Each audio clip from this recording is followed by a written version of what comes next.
बड़ों को प्रणाम और बच्चों को आशीर्वाद और बहुत सारा प्यार। आज मैं छोटे जो बच्चे वो जो नंबर कम लाने पे या फिर ऐसा कुछ होने पे जो होपलेस हो जाते हैं, ऐसे बच्चे जो होपलेस हो जाते हैं, जो आगे वही जो पहले वो पढ़ाई कर रखे हैं, जो वो उनके प्रेजेंट के पढ़ाई पे वो जो नंबर कम आता है या फिर किसी कारणवश वो ढंग से तैयारी नहीं कर पाते हैं, वो उस पे हावी होता है। उसके लिए मैं आज एक कहानी सुनाने वाला हूँ और ये बहुत ही मोटिवेटेड होगा उनके लिए जो बच्चे उस टाइप के हैं जो पहले के रिजल्ट से बहुत दुखी हैं। ये कहानी है एक हाथी की। हाथी तो पता ही होगा आप लोगों को, बहुत विशाल जानवर है।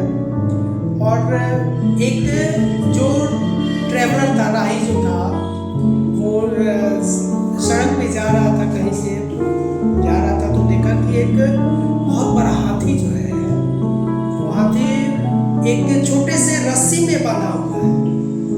तो भाई उसको बहुत आश्चर्य हुआ और वो हाथी के पास से दूर भाग गया। तो हाथी के पास से दूर भाग गया तो बहुत अजीब लगा उसको कि भाई इतना बड़ा हाथी है, डर गया। डरने के बाद क्या हुआ कि वो हाथी के पास से दूर भाग गया। तो हाथी के पास से जब वो दूर भागा तो हाथी को जो चलाने वाला था, जो हाथी के ऊपर बैठा हुआ था, महावत जिसको बोलते हैं, तो वो देखा भाई ये आदमी हाथी से डर के दूर भाग रहा है। तो उसको बोला भाई डरो मत,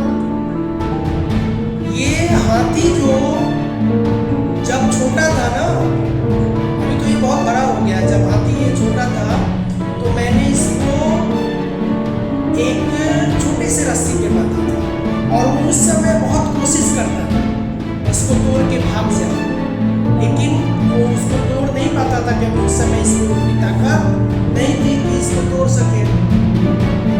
समय बीतता गया और रस्सी मैंने बदली नहीं, रस्सी वही रह गया, उतनी पतली रस्सी रही और हाथी का वजन बढ़ता गया। और हाथी ये सोच के कि एक बार ट्राई किया था, उससे नहीं टूट पाया, फिर वो दोबारा ट्राई नहीं कर पाया उसको तोड़ने के लिए। तो आप निश्चिंत होके आ जाओ, ये हाथी ये रस्सी नहीं तोड़ सकता है क्योंकि ये डरा हुआ है, इसको डर लगता है कि ये रस्सी फिर मेरे से टूटेगी नहीं। वो पहले के प्रयास को लेके ही अपने आने वाले समय को भी डरपोक बना लिया था। आने वाले समय में भी वो रस्सी को तोड़ने का प्रयास नहीं किया और ना ही आगे करेगा। इस कहानी से बच्चों हम लोग को यही सीख मिली कि जो बीत गया उसको छोड़ो, कोई फायदा नहीं है।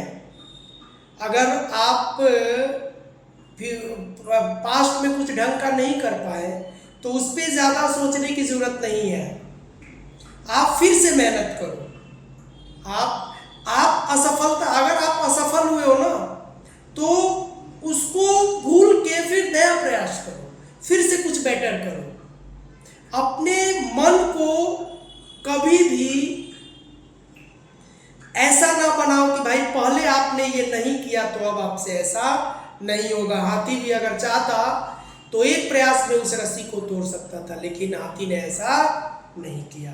इसके पीछे रीजन यही था कि हाथी ने कभी प्रयास किया ही नहीं। वो पहले से ही एक बार प्रयास किया बचपन में और उसको तोड़ नहीं पाया, जिससे उसके मन में एक डर आ गया कि भाई नहीं, ये रस्सी हमसे स्ट्रांग है। तो बच्चों ऐसा होता नहीं है। रियल लाइफ में आप परिश्रम कीजिए, जो आपके साथ हुआ उसको भूल के, जो रिजल्ट या कुछ भी ऐसा हुआ जिसमें आप असफल रहे, तो असफल रहने के बाद आपने प्रयास करना ना छोड़ो। आप जो प्रयास कर रहे हो उसमें लगे रहो, आपको प्रयास करना नहीं छोड़ना है।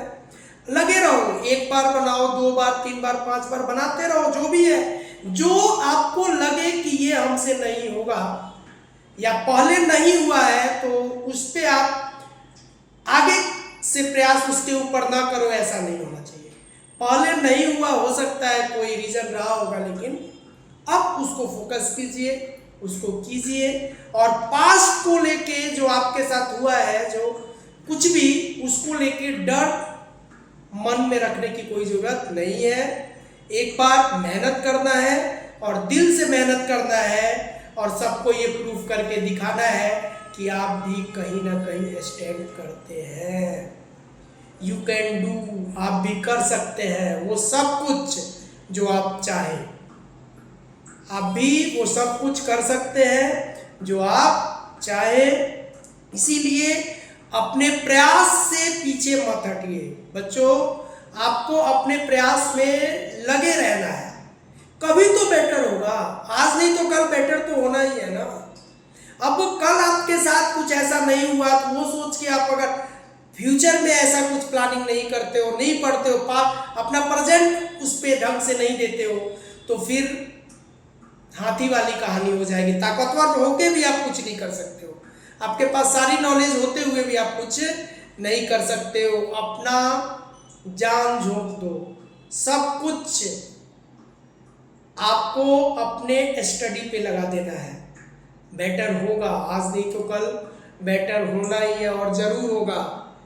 सब कुछ पॉसिबल है, सिर्फ आपके पास जज्बा होना चाहिए कुछ अच्छे कर दिखाने का। तो हाथी वाली कहानी आप अपने साथ मत दोहराइएगा। इसी बातों के साथ मैं ये उम्मीद से ज़्यादा ये विश्वास करता हूँ कि आप लोग पास्ट में हुए गलतियों को रिपीट नहीं कीजिएगा और आगे पूरे मन से किसी भी चीज़ के लिए प्रिपरेशन कीजिएगा। धन्यवाद, थैंक यू।